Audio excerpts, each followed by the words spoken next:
Okay. My name is Melissa, she, her pronouns. I'm the senior distributed organizer for the Sierra Club Pennsylvania chapter. And I help facilitate our briefing series. So this is our series of live legislative updates that we hold intermittently, sometimes weekly, sometimes monthly, sometimes all over the place, depending on what is going on in the legislature. Joining me today, you're going to be hearing from Jen Quinn, our legislative and political director, fresh off a long day at the Capitol, doing the work. So she is in her car. If we have any technical hiccups, I will take over and read the slides instead. But I am certainly happy that Jen is here to offer her expert advice in lieu of me. So with that, I am going to screen share. I think everyone here is actually on Zoom, but if you are on the phone, we will do our best to read out what is on the slide into this space so you don't miss anything. And then tomorrow you'll get a recording and the slide deck. And then we also have our ongoing notes document called the Briefing Digest. I am going to put the link to that in the chat.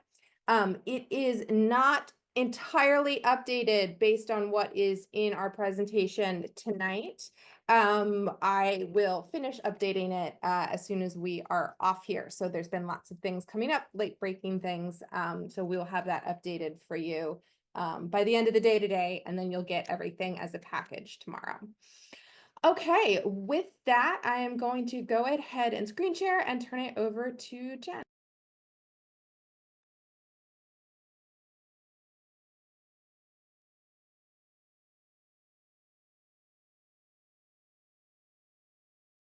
All right. Thank you, Melissa. Thank you, everyone, for joining us on this scorching hot day.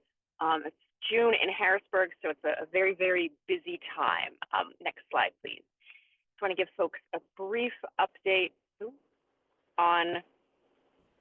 Oh, Melissa, you wanted to. Were you going to do this one?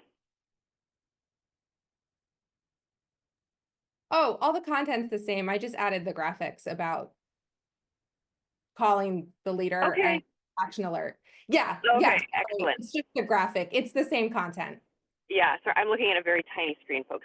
Yeah. So House Bill 501, we did want to let folks know this is press. This would update our existing alternative energy portfolio standards to 35% by 2035, up from the very meager and embarrassing current standards. That was voted out of committee on June 2nd, so that is a reason to celebrate. We are working now to try to get it through the House, and that's where this additional information comes in. We are asking folks to call Leader Matt Bradford as Majority Leader. He controls the agenda and what is voted on and what's not. So even if you aren't in his district, you can call him and say, please move press. And we want a vote on this. And then there's also an action alert just asking your member of the State House to support press. Again, a hugely important bill, a very big development coming out of committee, and we do definitely want it to get a floor vote in the State House. Next slide, please. And then a few things happening in the Senate. Folks may recall we regularly talk about what's known as reg reform or regulatory reform, regulatory review. We see these same bills every legislative session. Unfortunately, this year is not any different. So SB 333 and SB 444 are both of those sorts of bills. They're all about limiting DEP's authority and expanding legislative authority, so requiring the General Assembly to pass a concurrent resolution to approve any regulation deemed economically significant, or to have a review every 3 years of any regulation deemed economically significant. Again, it's all about limiting the DEP's power and expanding the legislature's power. And then again, we are seeing Senate Bill 311, which is known as energy choice, which is the opposite of energy choice. Actually, this is the preemption bill. We've seen that in prior sessions also. Essentially a ban on gas bans. So a local municipality could not require, all electric in new construction. Again, we've seen it before. These all passed out of the Senate in June. They're in the House now. I am doubtful the House will take those up. There are some rumors about an amendment to Senate Bill 311 that would say a municipality also couldn't ban renewable generation, but it's a bad bill. At this point, I don't think we want to make it better. I just wanted to flag for folks, these have moved, but we're not anticipating a whole lot out of them just yet. Next slide, please. And then in the House, we did see House Bill 1431. This would allow hunting on Sundays, hunting on all lands in Pennsylvania, state lands, private lands. Again, this is a repeat from last session. It did pass the House. This may be on a trade list, I heard today, so we'll be keeping an eye on that. House Bill 1261, which is actually a good bill.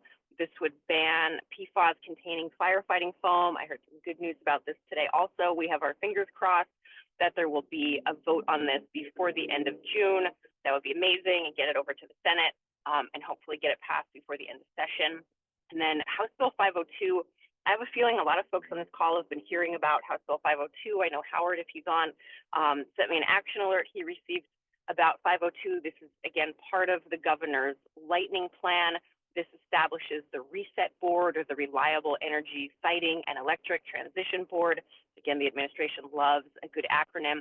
So this would establish a board that would approve or disapprove siting of electric generation projects. So power plants, wind, solar, and there's a lot of controversy about this bill because it takes local authority away from municipalities. They usually have the final say when it comes to allowing or not allowing these projects. There are also some private interests on the board.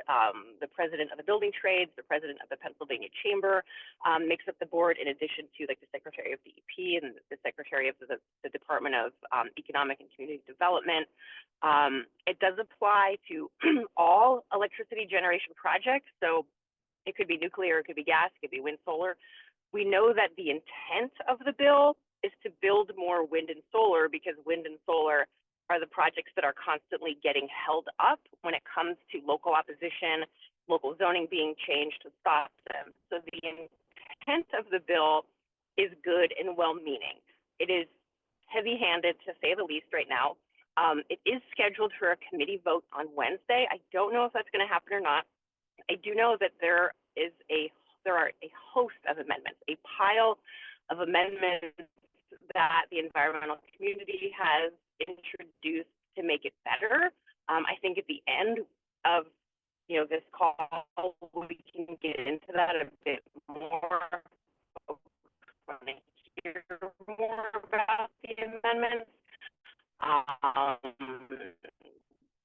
We're hoping they're adopted. We think it makes the bill a lot better, but the bill is still problematic. And again, I'm happy to discuss HB 502 a little later. Next slide, please.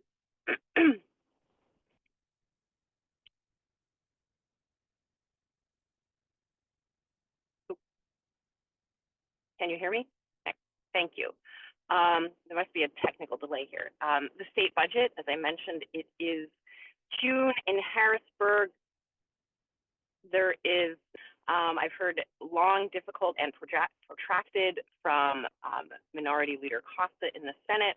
Most folks today think late July, if we're lucky, it will get done. There are rumors of a short-term budget to deal with the uncertainty happening at the federal level. So 30 or 40% of our state budget comes from federal funds, and a huge portion of that is education funding and Medicaid funding. And we just don't know what's happening at the state level. So I have no idea if we will have a 6-month budget and it will be revisited.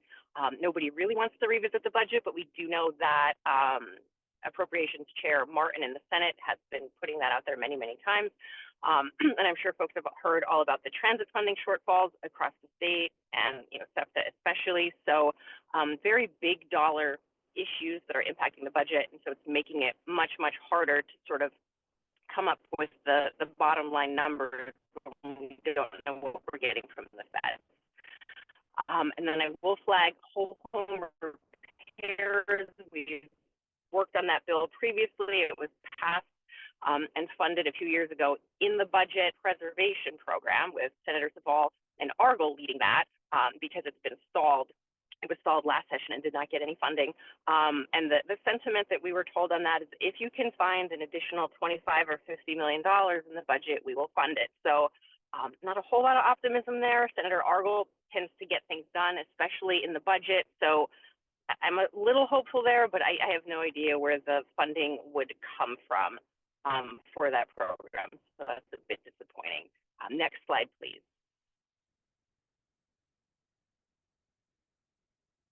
And so the state needs more revenue. As I'm sure folks have heard, they're looking at taxing skills games, which seems somewhat likely if they can come up with the percentage. The skills games company want it taxed at 16%. The governor wants it taxed at 54%. So if they can find some middle ground, that's probably most likely to be taxed. There's also the legalizing and taxing of marijuana for adult use. That seems very unlikely now. For a variety of reasons, something tied to the Second Amendment, and you can't own a gun if you have marijuana, if it's federally legal. It's beyond my skill set or pay grade, but as of now, skills game in the budget. We aren't expecting cuts to DEP or BCNR. I don't think the administration or anyone is interested in that, but I'm doubtful there will be any significant increases. And then I will flag House Bill 1189 is a fiscal code bill. There are a variety of code bills that essentially implement the budget, the fiscal code being one of those.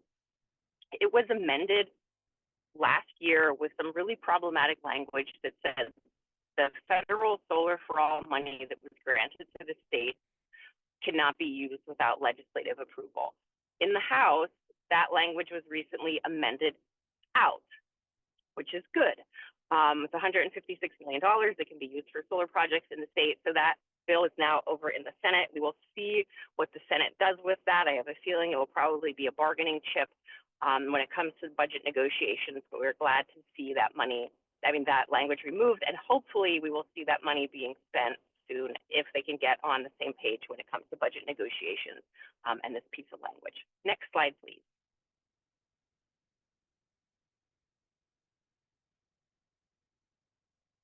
And then I mentioned transit. The House did pass HB 1364. This would likely, again, be part of the budget. It would help deal with the huge funding shortfalls all across the state. It would increase the portion, there was a percentage that transit receives of the state sales tax from 4.4% to 6.15%, an additional $300 million. And then to get Republican support, it would also allow or authorize up to $500 billion of bonds for roads and bridges. So Democrats want transit money, the Republicans want money for roads and bridges. This bill seems to do that. It did pass out of the House. Now, again, it's over in the Senate, and it's anyone's guess what they will do to it.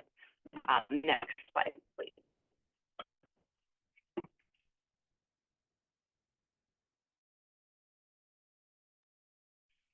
And then committee meetings, again, it is sort of a busy time. I will flag that, again, for folks who want to hear more about House Bill 502, there were 2 meetings this month, June 9th and June 11th. And those links will take you right there. And then June, which was yesterday, again, this can be live streamed.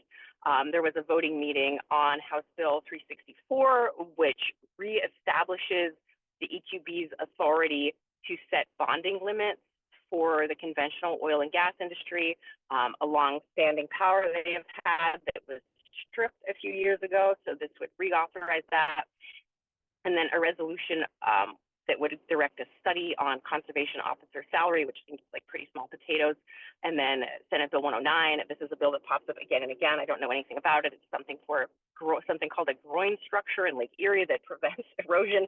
Just putting this on folks' radar that this committee meeting happened, and you can live stream it if any of those issues are important to you. Next slide, please. And then today there was a hearing on House Bill 505, which is another piece of the lightning plan.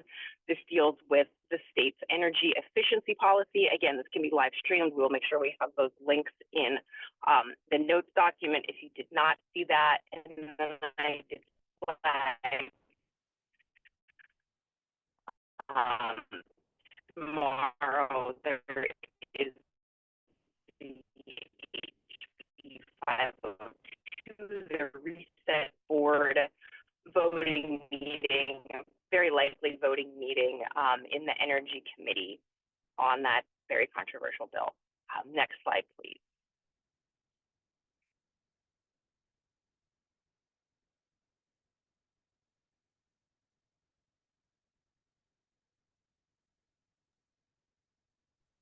Jen, I think you're frozen. I, th- I think you're frozen, Jen. I can hear you. It hasn't changed. Is it just session days? Yes, we're at session days. Oh, I mean, I can hear you, but Well, I what think, about now? yep, Okay, it's back. Yes, technical difficulties. We apologize. So, session days, yes, the rest of June, both chambers are expecting to be here every day. I'm hearing they will likely recess for 4th of July and then be back for who knows how long, unfortunately. Next slide. I think that might be it. yes, I'll do the DEP methane reduction plan stuff. Okay, so, folks, we've got an opportunity to submit public comments and testify at public hearings about Pennsylvania's implementation of the methane reduction rule that was finalized by the U.S. Environmental Protection Agency in 2024. So last year there were a ton of EPA rules that fortunately went through the whole process and were finalized. Now, the federal government chaos, the way things run these days, we don't know which of these rules we'll get to hold on to, how they'll be changed. We've already seen rollbacks proposed for mercury and carbon pollution. However, every state is required to create its own state plan for methane reduction that aligns with the EPA guidelines that were finalized in 2024. So PA's state plan for methane reduction can move forward even though there's chaos at the federal level. Pennsylvania can create standards for methane pollution within our state. We are not beholden necessarily to what happens at the EPA. So public input is critical that we hold the line on this. So Pennsylvania Department of Environmental Protection is currently accepting public comments and holding public hearings. And so we really hope that some of you will be willing to participate in this. There is a lot of text on this slide. I lifted it right out of the link that we are sharing with you. So there are many hearings coming up. They want a week in advance that you ask to testify, right? So there is one on the 30th that I took off of here because we are past that. But if you are in the Titusville area and you are able to come out to the one on July 1st, our coalition partners are really seeking a volunteer to come out to the Titusville hearing at 6:30 p.m. at the Drakewell Museum. So that is the number one priority if you are in that area or you know someone. And then there are also hearings throughout the state, July 7th in Harrisburg, July 9th in Williamsport, a virtual meeting on July 10th. So you don't have to go in person. We would love to get people to that virtual meeting. July 14th in New Milford and July 16th in Bluebell. Okay, so to sign up to testify, you want to sign up through DEP. So you're going to contact them at the information that we have listed there. It's also in our link at least 1 week in advance of a hearing to testify. So that is why it's so important if you're going to do Titusville that you sign up right away. You're going to be limited to 5 minutes and should bring 2 written copies of your comments. We have talking points. We can help you put together your comments. We can look at them. We're ready to help you with that because I know testifying is scary. It's a big thing that we're asking you to do, whether you're doing it in person or you're doing it virtually. So I want to be able to support you in this. And so that is why we are asking that as a second step after you officially register to testify with DEP, you let us know that you testified by filling out the form that is linked on this slide, and this will be linked in the digest as well. Because we want to be able to, one, know that you're testifying, so that we know that we have folks at every hearing, and two, we want to be able to help you. More importantly, we want to be able to make sure you have the talking points from our coalition partners. If you can't attend a public hearing, or you're just not comfortable doing that, you can also submit a written comment. Those comments can be sent through the DEP's e-comment system. There are a couple of other parameters related to that. So you can find that information at the same link. So go into the same link to where you would tell us you're testifying. You'll also see the information about public comments.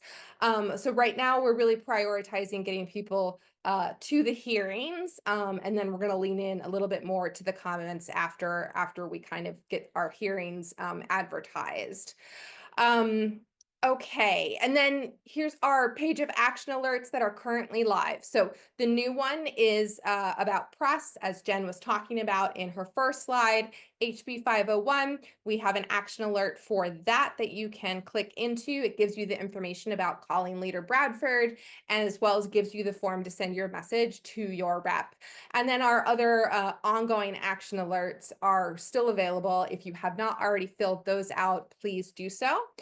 And then I just want to point out that coming soon, we are also going to have alerts related to 2 of the critical EPA rules that have come up for rollback and are accepting public comments, which of course our public comments will be, please keep the rules in place. So that is the mercury and air quality pollution rule, and the carbon pollution rule as well. So both of these we worked on to get finalized last year, and both are at risk.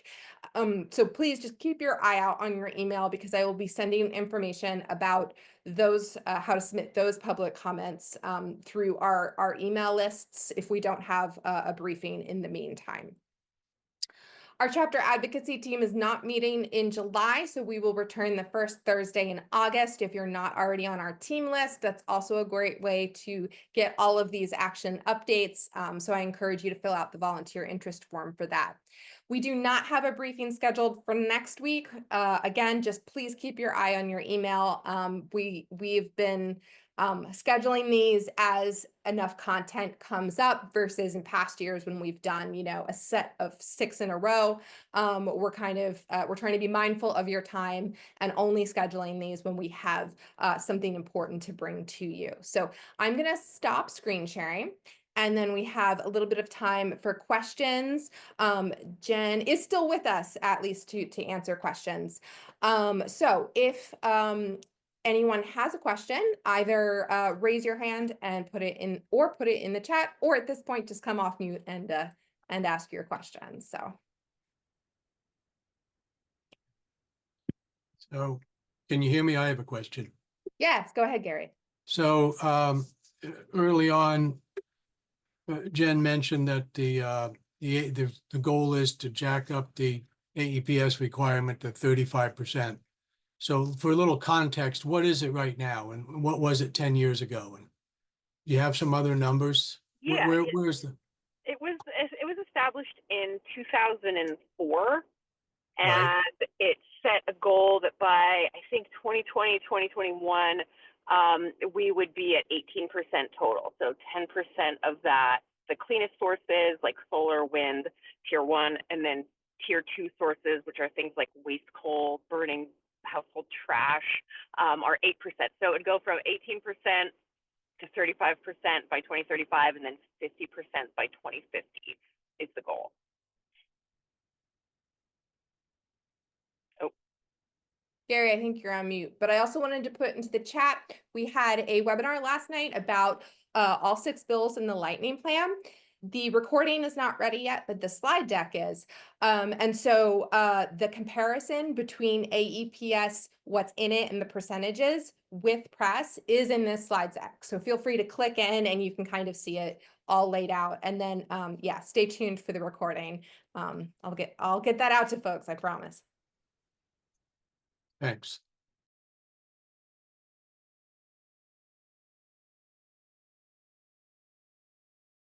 Any other questions before we wrap tonight? Yeah, Christine.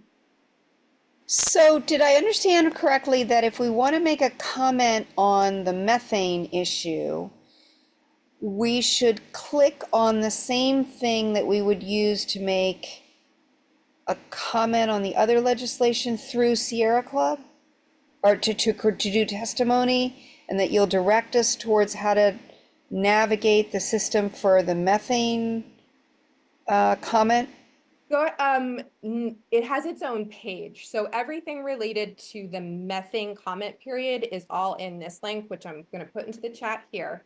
Yes, please. Is on our Sierra Club action page, but it's not a traditional alert in the sense that when you fill it out, it's not going to a legislator. It's not signing you up for a hearing. It is purely telling us that you already signed up with DEP. But the instructions for signing up with DEP, as well as the instructions for how to do a written comment, are all on that landing page. So it's all in one place. And then if you do decide to sign up, fill out the form that's in there, that tells me that you signed up. If that makes sense. Do you want to be informed if we submitted all of the hearings are when I'm away, like out of the country, with Sure. a time difference. So if I submit a written comment, do you want to be informed that I did that? You don't have to let us know that. We may end up doing an action alert form where we are collecting on behalf of Sierra Club, but that has not been set up yet. So I would say if you go ahead and submit one yourself directly to DEP, that's not something that I necessarily have to know. So unless you want me to look at it beforehand. So yeah, but thank you. That's a great question. I missed Representative Bradford phone number in the beginning. Could you please repeat that? I can, yep, let me grab that for you. Okay, so his Harrisburg office number, I'm putting it in the chat, but I will also read it out. It is 717-772-2572. Yes, Howard.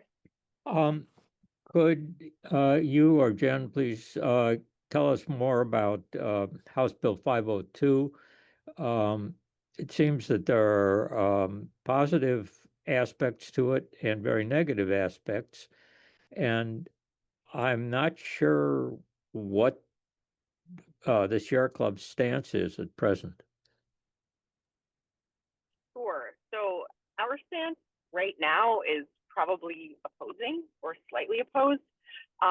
We and other environmental organizations, as I mentioned, have worked on a tremendous number of amendments. We're hoping that they're adopted, and so they would clarify that the electricity produced by these facilities is not part of a data center, right? This is not about transmission lines or distribution lines or pipelines. It solely applies for generation facilities.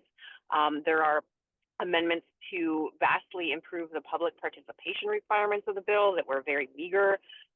It would change the board and add ad hoc members depending on the site, where local government officials would also be part of the siting board.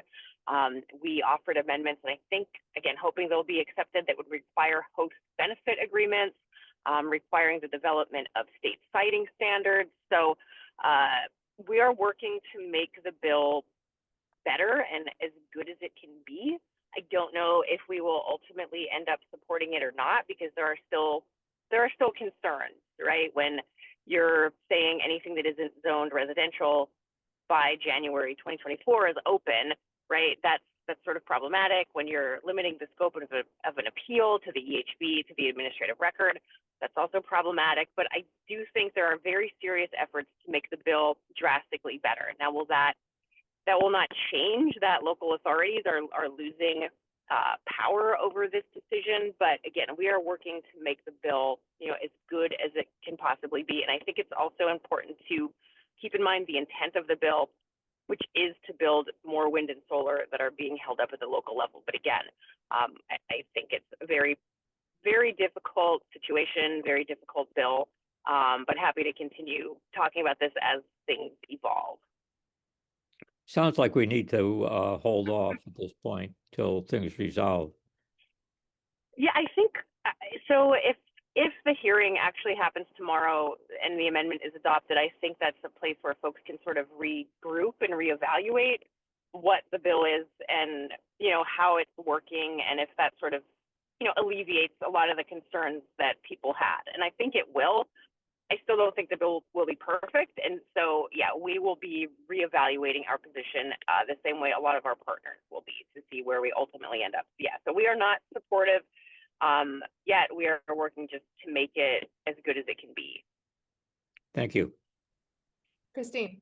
Hi, I'm sorry to go back to the methane thing. I just went to the website that you all recommend, and I just want to know, maybe from Jen, is this methane thing the one that's called Proposed State Plan for 40 CFR Part 60 Subpart 0000C Emissions Guidelines for Greenhouse Gas Emissions from Existing Crude Oil and Natural Gas Facilities? That's the one? Yeah. Okay, thank you.